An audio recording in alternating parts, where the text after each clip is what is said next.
Yeah. Well, you guys make great partners in crime, I have to say. Thank you. I know. Yes. Everyone's probably talking about the style of the movie. It's just beautiful visually. But when you're making it, you don't really have any of that around you. Not a clue. So the like the scene, one of the final scenes with you, that is an incredible scene when you're revealing and divulging.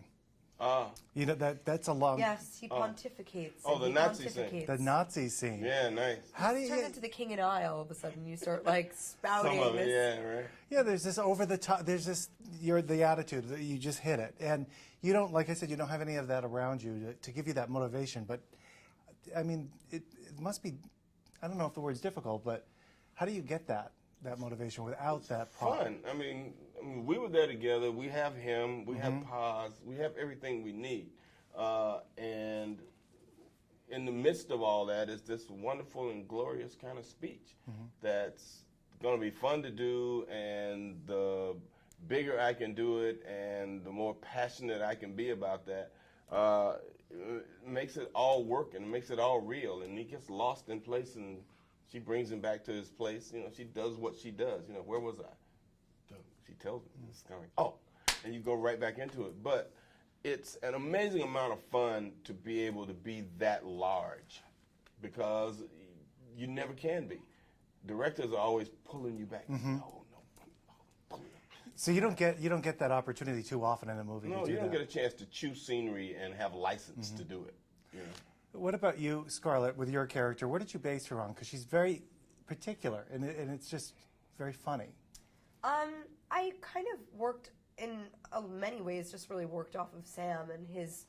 I knew that he was going to be really huge, and so I had to be kind of the grounding force, you know, bringing him back down to earth. And also, I think that just the timing of it. I mean, to me, it's very. I worked a lot on kind of that Lucille Ball, not quirkiness, but those huge facial expressions that she does, you know, and how she uses her eyes and everything, knowing that there would be a real contrast to the film, and you know, I've always loved that kind of comedy, whereas, you know, I feel like I'm kind of the Ricky to his Lucy, or it's that kind of situation comedy that we get into, that I kind of have always been an admirer of. Wally to my Beaver. There you go.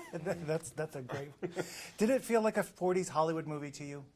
It just had that feel to me watching it. That obviously didn't make movies like this in the '40s, but it just really had that sort of. Oh yeah, it has that attitude. You know, it has that kind of sort of snappiness in the dialogue. It has that feeling in the drawings that we saw on the wall, because we didn't actually see them. We didn't see the atmosphere that much. But it did have that feeling when you're talking, when you're interacting, when you know what the cars look like, but you also know that you're in a timeless space that allows you to do some modern things also, or to look modern and feel modern and speak in a modern way. And I think also the kind of the bad guy being so likable is kind of a '40s.